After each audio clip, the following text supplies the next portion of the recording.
رئیس اشکوں سے دامن کو بھگو لیتے تو اچھا تھا۔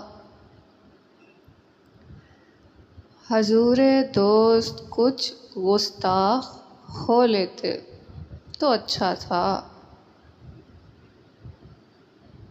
جدائی میں یہ شرط ضبط غم تو مار ڈالے گی، ہم ان کے سامنے کچھ دیر رو لیتے تو اچھا تھا۔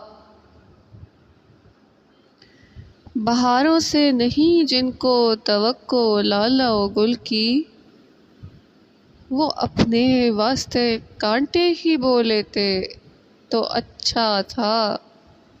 ابھی تو نصف شب ہے، انتظار صبح نو کیسا؟ دل بیدار ہم کچھ دیر سو لیتے تو اچھا تھا۔